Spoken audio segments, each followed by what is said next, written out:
on est venu un peu tôt, on a fait déjà nos interviews. Ah, d'accord. C'est un message pour la part. C'est une explication qui sera bien pour ça. Ouais, donc, comme propos liminaire, bon, je veux dire deux choses. Moi, pour me présenter, parce que je m'en oublié. Donc, Logan Debouy, j'ai 44 ans.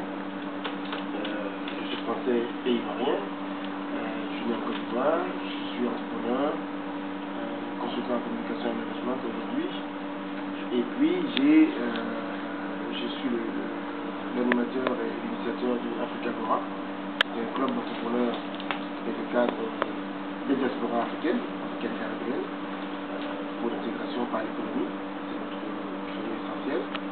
J'ai rejoint en 2005, en plus, la vie politique en m'engageant à l'UMP, à la suite de Nicolas Sarkozy, puisque le message du président de l'UMP à l'époque, et puis du président aujourd'hui, m'interpellait, j'ai choisi de me suivre. Depuis juin 2006, il est nommé conseiller exécutif de l'UMP, et depuis janvier 2007, je suis en plus porte-parole du cercle de la diversité républicaine, qui est l'instance à l'intérieur du parti, que j'ai ouverte depuis d'ailleurs cette année aux autres partis de la majorité présidentielle, donc à tous ceux qui soutiennent Nicolas Sarkozy, qu'ils soient de la gauche réformée, du centre, de l'UMP, pour faire avancer la question de la diversité, promouvoir les minorités. L'élection de Barack Obama, qui est mon candidat, c'est celui que j'ai soutenu, notamment à travers Africa Agora, je l'ai soutenu dès le départ. Pourquoi? Au-delà de sa couleur, il y avait déjà le message, le parcours, fulgurant, mais en même temps symptomatique de ce qu'on peut faire aux États-Unis. Voilà. Il y a la chance, une vraie chance pour tous. Quand on a la capacité, quand on a l'envie et qu'on est bien organisé, on y arrive. Et s'il y a un message qu'on peut retenir de ce nouveau président élu, c'est ce message qu'il nous donne. Il le donne en particulier aux Noirs américains qui sont descendants d'esclaves et qui ont peut-être gardé trop longtemps en tête qu'ils étaient descendants d'esclaves et donc pas de capacité. Aux Noirs dans le monde qui disaient les Américains c'est pas pour nous et donc il y a une capacité à le faire. Je dis simplement que un message, yes we can, c'est un message, yes we did, or yes we did, c'est lui qui l'a fait, mais nous pourrons le faire aussi. Et pour le faire aussi et surtout en France, et là en tant que Français, je pense que la seule manière et la seule possibilité de le faire, c'était qu'il arrive à la tête de l'État Nicolas Sarkozy. Parce que longtemps la bouche a parlé, a gesticulé, n'a jamais fait. Il n'a peut-être pas fait jusqu'au bout de ses idées de ce qu'il voulait faire, mais c'est à nous de l'accompagner. Comme je disais hier à un point à l'UMP, j'ai dit, nous devons aider Nicolas Sarkozy à accomplir ses rêves. Il a rêvé d'une élite française à l'image de la nation. D'abord, nous allons continuer à détecter les talents, à les promouvoir, à encourager les entrepreneurs, les cadres, les diplômés et les militants à s'investir dans les partis politiques. De leur choix, évidemment. Mais l'idée, c'est qu'on ne peut pas être toujours en bord de chemin. 100% de ceux qui se présentent, 100% des élus se sont présentés. Et pour se présenter, il faut appartenir à une cercle, à une famille, à un espace. On ne peut pas être toujours observateur de la rive et dire, mais pourquoi le bateau il part comme moi? Pour y être, et pour en être, il faut se lever. Voilà. Donc ce message, notre message à nous, et c'est comme nous disons dans nos slogans, une place pour tous en France, c'est à la fois une revendication, mais c'est surtout comment créer une place pour tous et comment se lever pour le faire. Et nous disons, à Africa Agora, se lever pour s'élever. Parce que si on ne se lève pas, on n'y arrive pas. Voilà. Mais ce message que je tiens là, c'est le message qui m'a conduit à l'UMP, parce que je crois que c'est là où je pouvais continuer à le faire vivre. Et ce message-là, il ne peut fonctionner que si nous le prenons en main. Ça veut dire que si nous n'entendons pas, fut-il président de la République, de quelqu'un d'autre, que nous l'octroie. Il faut donc créer les conditions pour que même le chef de l'État soit dans l'obligation, avec des guillemets, de le faire. Et donc, créer les conditions. Voilà, il croit au résultat, il croit à l'action, moi aussi, en voyant une structure, une communauté, des individus mobilisés, il dira, tiens, ils sont mobilisés, on peut y aller. Voilà, il répond aux sollicitations, il répond à ce qui se construit. Voilà, et les pleurs, c'est une chose, mais avançons. Et moi, dans le message de Baba, ce que j'ai retenu, notamment du discours de l'NP, il disait aux Afro-Américains, notamment ceux nés sur le sol américain du parents de 124, nous sommes un peuple qui a souffert. Et donc, voilà, je suis noir, et je sais que je connais notre histoire, mais on ne peut pas passer indéfiniment son temps sur de pleurer cette histoire. Ne pas oublier c'est une chose, agir c'est autre chose. Et j'aime bien dans son spot quand il dit, je dis aux parents, éteignez la télé, apprenez à lire à vos enfants. Parce qu'il y a aussi un moment, il faut qu'on se rende compte que quand les prisons américaines sont remplies de noirs, de jeunes noirs, c'est pas uniquement du fait du système carcéral américain qui est raciste, pas uniquement. C'est un peu de ça. C'est parce que il y a une compréhension due au manque de structure, à l'éducation. Et donc, il y a un moment, il ne faut pas toujours dire que c'est la faute de l'autre. Il faut se regarder et se prendre en charge. Moi, ce discours-là, ce message me plaît. Et c'est un temps extraordinaire. C'est une révolution. Je pense que même nous qui le vivons, peut-être qu'on le vivra mieux quand on parlera à nos petits-enfants. On disait, cette nuit-là, j'ai veillé. J'ai veillé à 5h du matin. J'ai veillé parce que c'était la nuit du 4 novembre et il fallait être là la nuit du 4 novembre. Pour dire que y en a qui étaient sur place, il y en a qui étaient à la télé, on sait tous où on était. Voilà, et le but, c'est un flambeau ensuite à passer. Il est américain, élu par les États-Unis, et donc c'était pas le président du monde. Mais en même temps, son message dépasse le monde. Par son universalisme, par son charisme, par son parcours, par son, je dirais, par son identité plurielle, ça dépasse les frontières des États-Unis. Mais encore faut-il, vous savez, vous avez beau semer, il faut ensuite arroser, il faut ensuite prendre soin. Si ce message nous l'avons reçu, c'est à nous de l'intégrer, de l'adapter et de mettre en œuvre. Heureusement, nous, en tout cas moi je considère que dans Africa Gora ou dans le centre de la diversité, ce que j'ai fait avec mes amis, nous avons commencé avant. Donc il vient nous appuyer, il nous donne une force, il nous donne un coup de main nécessaire, y compris d'ailleurs à l'UMP. Tout à l'heure je disais à mes confrères, Nicolas Sarkozy a pris une avance. Malheureusement, l'UMP ne l'a pas suivi, donc il y a un travail à faire au niveau du parti, pour qu'ils se mettent à la hauteur du président de la République, mais ce n'est pas en faisant des incantations, c'est en travaillant, c'est en rencontrant, c'est en sensibilisant. Heureusement, 90% des parlementaires, de gauche comme de droite, ont soutenu Obama. Et donc, je suppose que 90% d'entre eux vont mettre en œuvre les idées d'Obama. Parce que quand on soutient quelqu'un, c'est qu'on est d'accord avec ses idées. Il faut donc que ces idées soient, on va donc travailler à les interpeller pour qu'ils puissent mettre ces idées-là en France. En tant que porte-parole de cette diversité, quel est l'espoir que vous avez que la diversité a en cette élection de la République? Que l'UMP lui-même s'ouvre. Il n'est pas assez ouvert. Une quinzaine à peu près de cadres dans les instances nationales sur 130, c'est petit pourcent, c'est vrai, mais c'est quand même très peu par rapport au vivier extraordinaire que l'UMP et la droite républicaine a dans ce pays. Donc l'espoir, c'est que ça suscite chez ceux qui dirigent une envie de se mettre à jour. J'ai même écrit un texte. Nicolas Sarkozy n'aime pas le deuxième. Il n'aime pas perdre. Il veut être en avance. Et l'avance qu'il a prise au moment de la position du gouvernement, avec l'effet Obama, lui, il va avoir besoin, envie de réaccélérer encore pour prendre le devant. Et donc d'être devant de la scène. Ça veut donc dire que les talents de la diversité que nous sommes, dans la France et en particulier dans son camp, doivent se préparer à continuer à progresser au sein du parti et de la nation. Et donc, la responsabilité d'un homme politique et d'un militant, c'est d'avoir toujours un coup d'avance et de se tenir prêt. Il faut toujours être prêt. Voilà. Et donc, ce que nous faisons au CERF, c'est de travailler à construire ce socle et ce vivier qui va être utile demain à la République, au chef de l'État et à la France. De toute manière, ce travail est fait pour redresser le pays. Ma question c'est, est-ce que le fait que vous soyez membre de l'UMP ne peut pas être un blocage peut-être pour les autres qui voient peut-être dans votre conférence ou dans votre précédent discours une approche pour activer les voix des Noirs pour les intérêts à l'UMP? Est-ce qu'il ne faudrait pas peut-être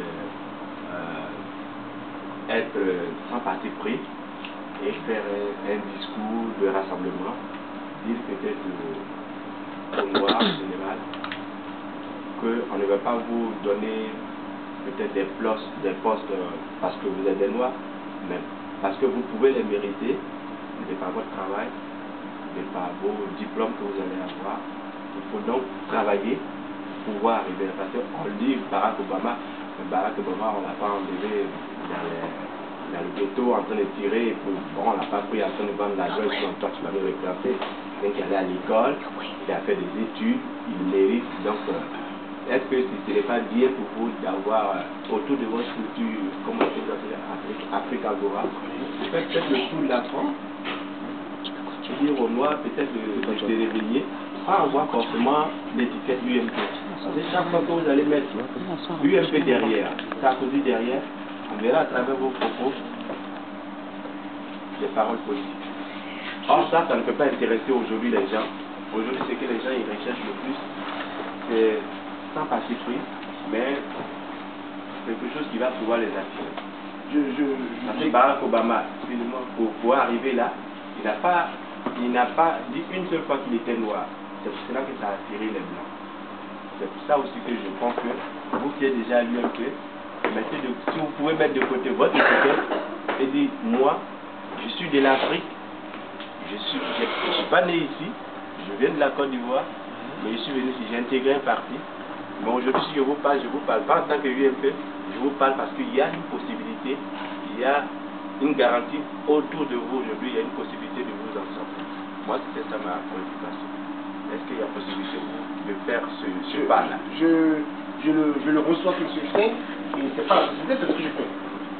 Vous m'avez ici accueilli à double titre, donc je parle au nom d'Africa Agora, que je dirige, et au nom de l'UMP dans lequel je fais partie.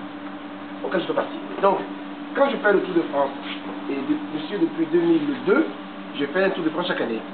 Et chaque année, au-delà du Tour de France d'Africa Agora, je visite entre 25 et 30 villes chaque année. Donc plus qu'un sénateur de la République. Ça veut dire quoi? Ça veut dire que quand je vais au devant des populations, d'abord j'y vais en tant qu'Africain et en tant que Français. Et deuxièmement, le message que je vais passer, c'est pas un message à caractère partisan. Jamais je ne me sens partisan. Mais quand il faut parler de mes choix politiques, qui ne sont pas juste Africa Agora, parce que dans Africa Agora, la majorité des membres sont à gauche. Donc le problème n'est pas un problème de choix partisan. Nous avons une mission à mener, un travail à faire. Ce travail, il passe aussi par la politique.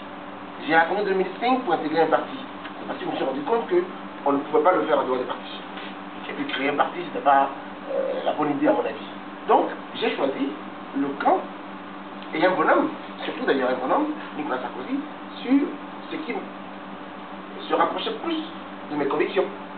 Mais mon secrétaire est à gauche, il est à Rennes, c'est un membre du Parti socialiste, on travaille très bien ensemble, ça veut dire que chacun de nous, là où il est, fait son travail. Et il ne faut pas oublier que la sphère publique et politique, c'est aussi une sphère à prendre. Et donc, il faut dire, notamment à nos plus jeunes, investissez-vous dans le parti. Et quand je suis à Africa Agora, et quand je suis en tournée d'Africa Agora, j'explique aux jeunes gens qu'il faut qu'ils s'engagent, y compris à gauche. En fait, là où ils sont le plus à l'aise, pour pouvoir mener ce travail-là. Donc, rassurez-vous, mon discours et mon message, c'est le message que j'ai toujours eu. Il se trouve qu'aujourd'hui, j'ai fait un choix partisan dans mon engagement politique, mais ça n'enlève pas rien, qui je suis. Et je ne serai pas UMP toute ma vie, j'en sais rien. Mais en tout cas, je serai Africa Agora toute ma vie. Ce travail-là, il continue parce que c'est celui que j'ai choisi. Alors moi, il faut que je... Oui, parce que vous êtes attendu et puis la radio, ça n'attend pas. Voilà. Ok, d'accord. Alors, sinon, on prend une dernière question. Non, mais non, je n'étais pas là. Je n'aimais pas d'abord ce qu'il avait à déclarer, ce qu'il avait à dire. Donc ça va, je crois que la question que le frère vient de poser va dans le même sens de ce que je pensais, moi. Personnellement, je crois que moi, je le connais. Oui, Prosper Dali, je m'appelle. Je l'ai déjà appelé plusieurs fois. le nom, tout à fait. Oui, mais on ne sait pas le plus. Cette époque, vous m'aviez dit que vous étiez en train de voir avec des amis qui créaient un journal. C'était moi qui vous allais appeler. Sinon, je voulais juste poser une question. Et à la et comme vous le dites si bien, j'y vais. Là, je suis surtout avec ces gars. Hein, pourquoi plutôt non, ça vous dire que bon, vous êtes. Il y a deux tendances, si je vois. Non, il y a une seule tendance. Enfin, moi, je pense. Il y a Il y a des initiatives, Voilà. mais il faut... après, chacun ses choix. Oui, oui, c'est justement ça.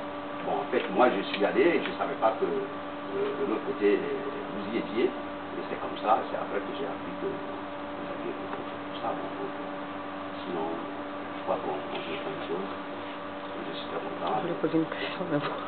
Ravi. Je vous demande tout simplement de vous battre. Il a décidé.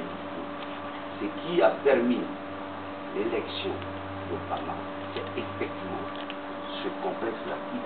Il n'a pas dit je suis noir ou je suis africain. Dans un premier temps, je suis américain. Il faut assumer quand, devant les Européens, les Français, il faut leur dire je suis français. Et voilà ce que je dis. Le discours doit être un discours rassembleur.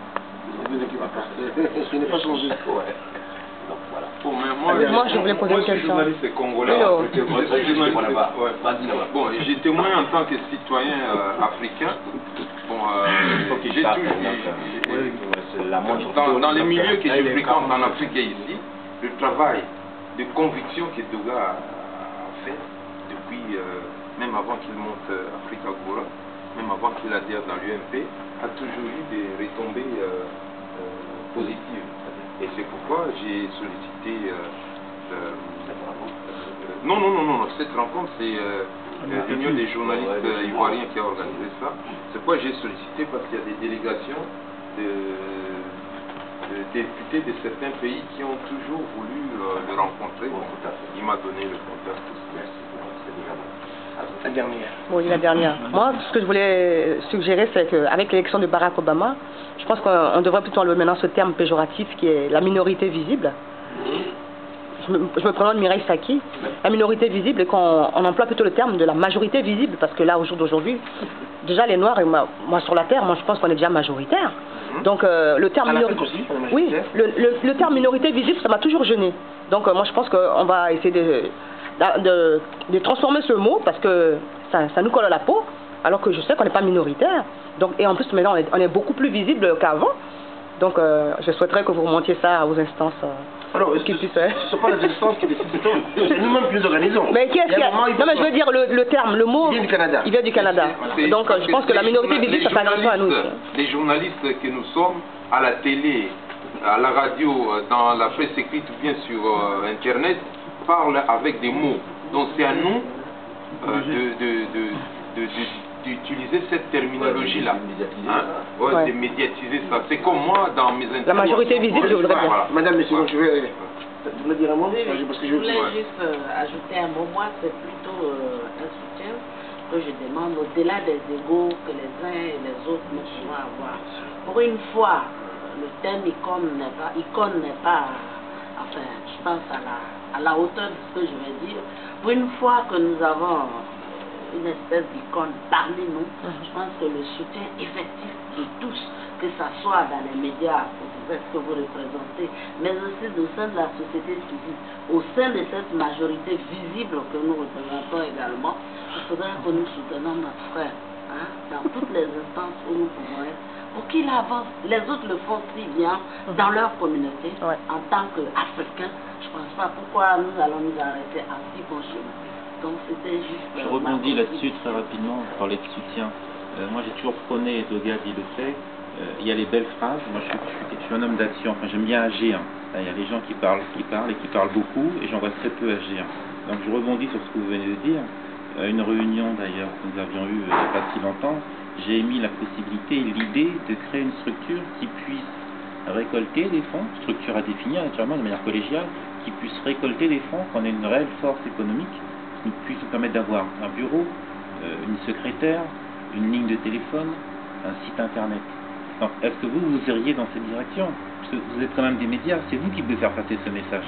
Est-ce que vous seriez prêt à avoir autour d'une table de réflexion une bonne réflexion très forte avec des journalistes aussi des dom-toms?